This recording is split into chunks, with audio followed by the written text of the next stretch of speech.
be or election management body. We, nevertheless, from our side, as the Electoral Commission, wish to reaffirm our commitment and readiness to deliver free and fair elections. Recently, we were found wanting by the Constitutional Court in a manner that we administered the 2013 by-elections in Tlokwe. The Constitutional Court found us wanting mainly in three areas. One, that we did not give the political parties and independent candidates voters' roll with addresses.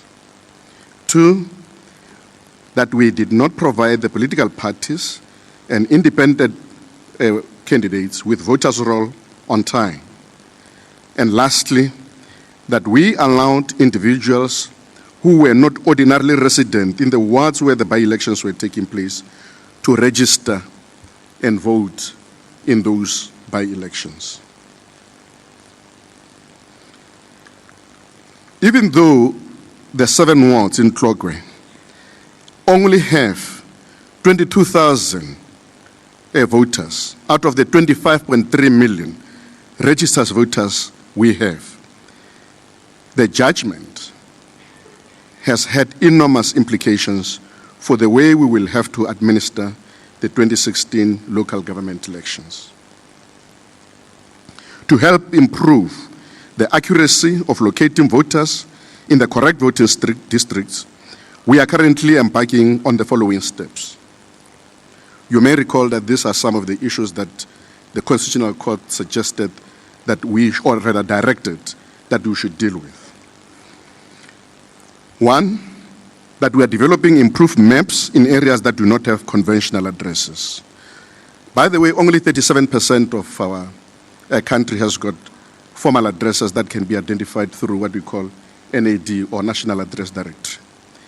So it means the overwhelming majority of our people live in areas that do not have formal addresses. These are people in the villages as well as in formal settlements. Two, we have also provided additional training, particularly on information related to addresses. We've deployed, for instance, in Tlokwe, our own staff to go in all these areas to try to identify the landmarks that we can then use as addresses for those purposes.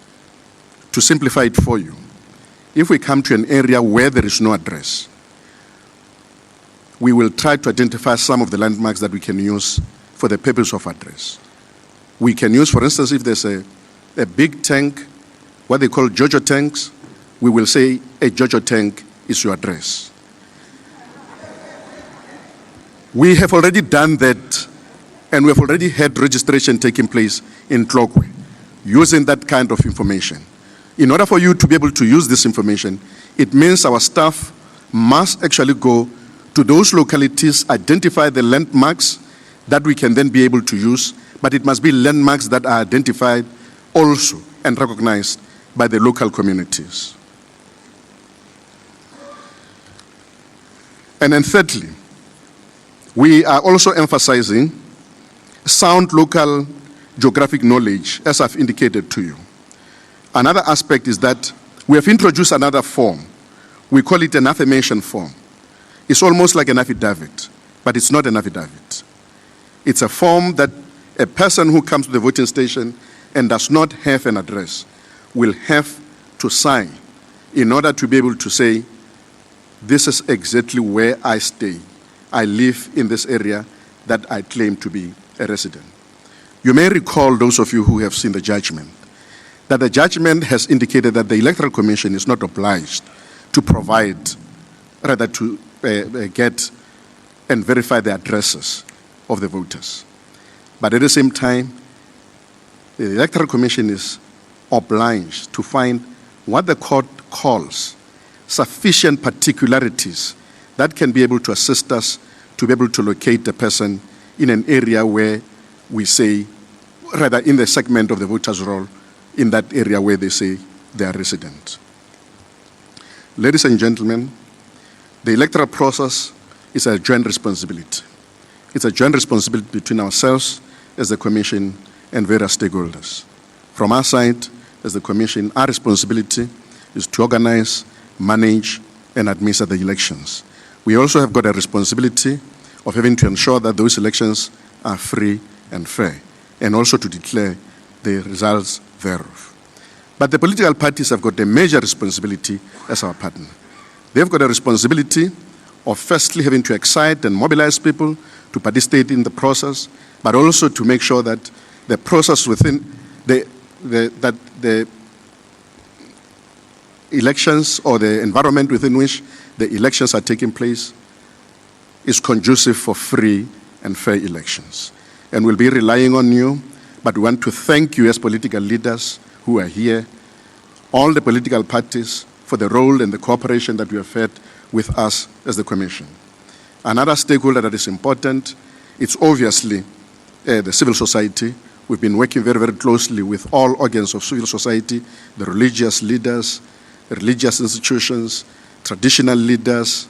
We've been working also with community-based organizations, non-governmental organizations.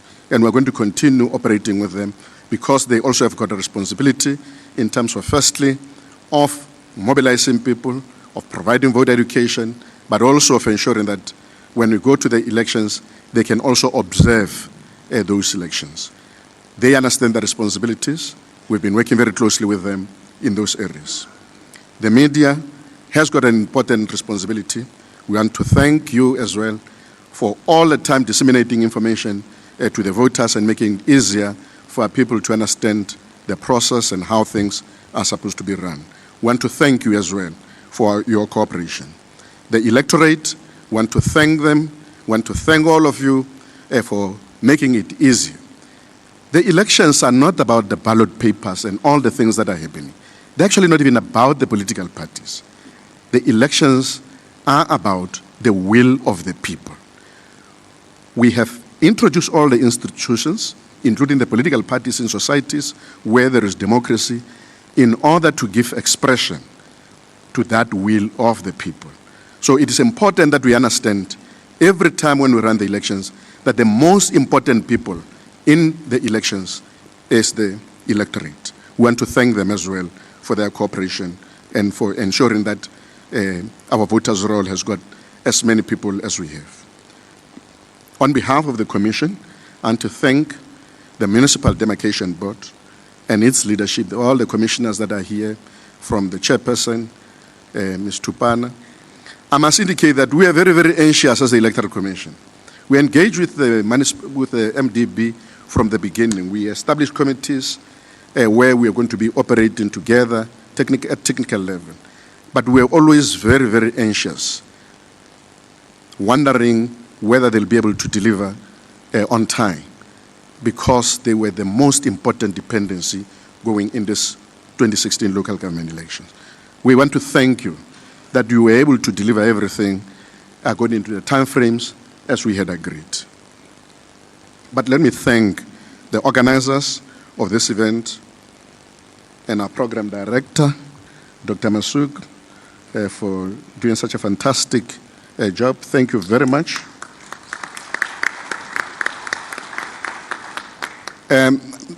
I decided earlier on not really to dance, and I kept on saying to Dr. Masuk, Dr. Masuk, tell those people that, you know, we must finish the formalities so that I can go on stage and really, really, really dance. So I think I want to thank them also in advance. I know they're still going to be coming here. But let me thank my colleagues, the commissioners who are here, the CEO, the deputy CEO, the POs, the senior managers. These elections are going to be very, very, very tough. They're going to be the most difficult elections this organization has ever run. Largely, as I've indicated, because of the excitement and the fact that they're hotly contested. But I just want to say this. As the chairperson indicated earlier on, from our side, we've got the people, we've got the system, we are ready, and we will deliver free and fair elections. I want to thank you all. for coming. Thank you.